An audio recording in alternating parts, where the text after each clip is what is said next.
नमस्कार।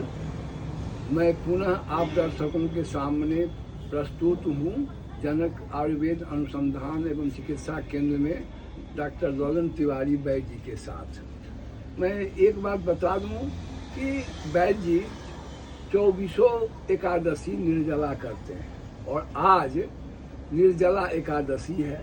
एकाएक मेरे मन में आया कि वैद्य जी से पूछा जाए कुछ खास प्रश्न। तो वैद्य जी यह बताइए कि उपवास का स्वास्थ्य पर क्या प्रभाव पड़ता है? सारे दर्शकों को नमस्कार, आपको भी धन्यवाद।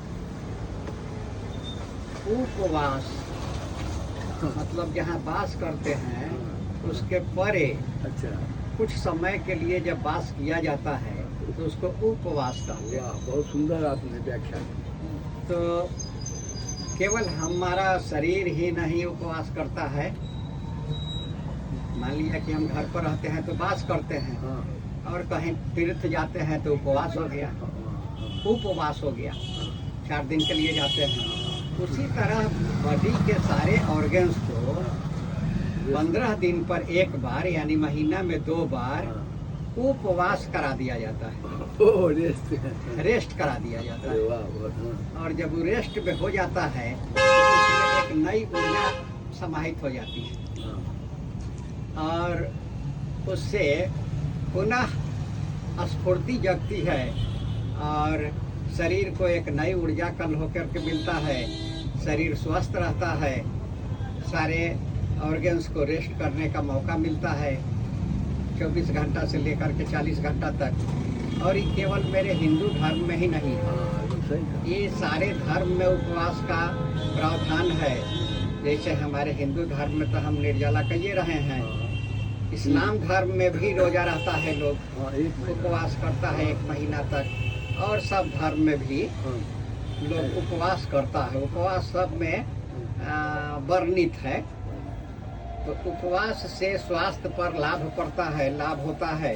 ऐसे तो धार्मिक उसका अपना महत्व है, हाँ। लेकिन धर्म में जो भी जोड़ा गया है हाँ। वो सब स्वास्थ्य के लिए वैज्ञानिक कारण से ही जोड़ा गया है। मतलब ताकि धर्म के आड़ में, लोग- हाँ, लोग- हाँ। धर्म के आड़ में वो- स्वास्थ्य के लिए कम से कम लोग इतना कर सके, हाँ, हाँ। ऐसे नहीं कर पाएगा, ऐसे नहीं करता, ऐसे उपवास नहीं कर पाएगा। हाँ, तो धर्म के आड़ हाँ, में एकदम उपवास कर लेता है लोग।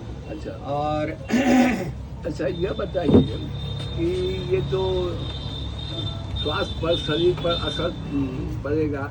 मान लिया कि कोई अब यहाँ पर एक शब्द और आता है, फलाहार। फलाहार भी किसी व्रत त्योहार में तो ठीक है। हाँ, तो किसके- उपवास का मतलब हुआ कि पूर्ण निर्जला, न अन्न न जल, अच्छा, ठीक, कुछ नहीं। कुछ नहीं। उसको ऑर्गन्स को पूर्ण रेस्ट मिल गया, पूरा, हाँ, हाँ, 15 दिन के लिए हाँ, पूरा रेस्ट मिल गया। हाँ, और फलाहार यदि करता है लोग तो फलाहार मतलब फल का आहार, हाँ, फल भोजन करता है। हाँ, तो कोई भी फल पचाने के लिए किसी ऑर्गन्स को, न लीवर को, न इंटेस्टाइन को, न किडनी को, न पैंक्रियाज को, न मैंने किसी ऑर्गन्स को जोर लगाना नहीं पड़ता। फल को पचाने के लिए फल आसानी से पच जाता है, बहुत अच्छी बात। जोर लगाना नहीं पड़ता है। इसलिए थोड़ा कम सही, लेकिन वो भी उपवास में आता मतलब है। आपका कहना ये है कि अगर कोई निर्जला या पूर्ण रूप से उपवास नहीं कर पाता है तो फलाहार से भी का भी फायदा होगा, होगा, आधे होगा, लेकिन होगा। होगा। तो आपने बहुत अच्छी जानकारी दी। उपवास आप तो कहते ही हैं कि जहाँ पर अध्यात्म खत्म, विज्ञान खत्म होता है वहाँ से अध्यात्म शुरू होता है। एकदम सही आपने। तो दर्शकों, आपने देखा कि उपवास का हमारे शरीर पर कितना अच्छा प्रभाव पड़ता है। वैद्य जी ने बताया कि सभी धर्मों में इसकी व्याख्या की गई है और सीधा सब। और इन्होंने यह भी कहा कि जो नहीं कर पा सक्षम नहीं है उपवास करने में, फलाहार भी कर सकते हैं, इसलिए कि फल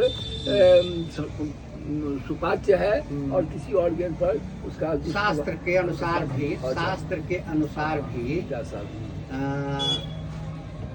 एकादशी जैसा दूसरा कोई व्रत नहीं, माता जैसा दूसरा कोई देवता नहीं, और रविवार जैसा कोई दिवस नहीं। वाह, तो बहुत खुशी की बात हुई कि वैद्य जी से आज मुलाकात हो गई। और आज शुभ दिन में, आज निर्जला एकादशी है, सारे लोग निर्जला एकादशी में लगे हुए हैं। वैद्य जी तो खैर इनके लिए तो सालों भर निर्जला ही है। तो दर्शकों, अगर आपको ये वीडियो अच्छा लगा होगा, उपवास के महत्व समझ में आया होगा, तो लाइक शेयर कमेंट करके और सब्सक्राइब करके हम लोगों का उत्साह वर्धन करें, ताकि आपके पास इस तरह के अनेकों विषय पर आपके पास वीडियो पहुंच सके। सारे दर्शकों को निर्जला एकादशी का शुभकामनाएं। शुभकामनाएं दे रहे हैं वैद्य जी।